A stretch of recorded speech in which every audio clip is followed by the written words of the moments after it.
স্বাধীনতার সত্যিকারের ঘোষক এবং স্বাধীনতার সত্যিকারের উপকার ছিলেন শহীদ রাষ্ট্রপতি জিয়া রহমান।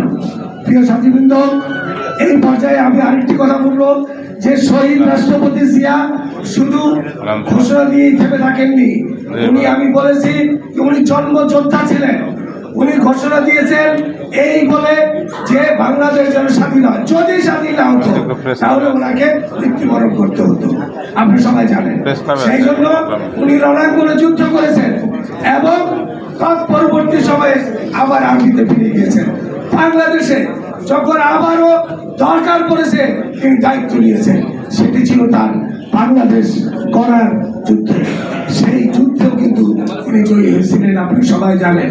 এবং আগামী প্রজন্মের জন্য যুদ্ধ করার জন্য তিনি আমাদের কাছে দুটি জিনিস দিয়ে গেছেন, একটি বাংলাদেশি জাতীয়তাবাদ আর একটি বাংলাদেশ জাতীয়তাবাদী দল।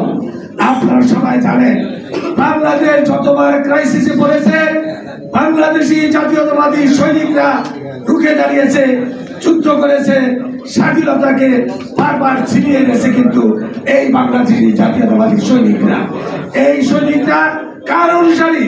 শহীদ রাষ্ট্রপতি জিয়ার অনুসারী। কি বিশ্বাস করে? বাংলাদেশি জাতীয়তাবাদকে তারা বুকে ধারণ করে। সাথীবৃন্দ, তার এই অমর সৃষ্টি আগামী দিনেও বাংলাদেশকে বারবার রক্ষা করবে, বাংলাদেশকে শত বিপদে আবারও এগিয়ে দিবে, এই বিশ্বাস আমি ধারণ করি।